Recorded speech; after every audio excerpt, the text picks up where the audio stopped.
Surgery ആവശ്യം വന്നാൽ അത് ആരായിരിക്കും ചെയ്യുക? പരിക്ക് പറ്റിയ അവൻ കാൽ നീട്ടിവെച്ചു.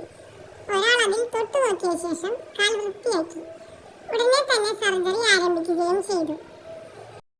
മനുഷ്യരുടെ കാര്യമല്ല ഞാൻ പറയുന്നത്, ഉറുമ്പുകളുടെ കാര്യമാണ്. പരിക്ക് പറ്റിയ കാൽ സർജറി ചെയ്ത് നീക്കുന്ന ഉറുമ്പുകൾ ഉണ്ട് പോലും. ജർമ്മനിയിലെ വാട്സ്ബർഗ് എന്ന സർവകലാശാലയിലെ ഗവേഷകർ കണ്ടെത്തിയതാണിത്. പരിക്കിന്റെ ഗൗരവം അനുസരിച്ച് ചികിത്സിക്കുന്ന ഇക്കൂട്ടർക്ക് ഫ്ലോറിഡ കാർപ്പന്റർ ആൻസ് എന്നാണ് പേര്. ഓപ്പറേഷൻ വേണ്ടിവരുന്നത് തുടയിൽ മുറിവുണ്ടാകുമ്പോഴാണ്. നക്കിത്തുവർത്തി വൃത്തിയാക്കിയ ശേഷമാണ് സർജറി ആരംഭിക്കുക. ഇൻഫെക്ഷൻ വരാതിരിക്കാൻ വേണ്ടി സർജറിക്ക് ശേഷം മുറിവ് ക്ലീൻ ചെയ്യും. 40 മിനിറ്റോളം സമയമെടുക്കുന്ന ഒരു ഓപ്പറേഷനാണിത്. തുടയ്ക്ക് താഴെയുള്ള ടിബിയ എന്ന ഭാഗത്താണ് മുറിവുണ്ടാകുന്നതെങ്കിൽ എത്ര സീരിയസ് ആണെങ്കിലും നക്കി തുടയ്ക്കലാണ് പതിവ്. അതിനൊരു കാരണവുമുണ്ട്. തുടയിലുണ്ടാകുന്ന മുറിവിലൂടെ കയറുന്നതിനേക്കാൾ വേഗത്തിൽ ടിബിയയിലെ മുറിവ് വഴി ബാക്ടീരിയ ശരീരത്തിനകത്ത് കയറുകയും അത് ഒഴിവാക്കാൻ വേണ്ടി സർജറി ചെയ്യേണ്ടി വരികയും ചെയ്യും.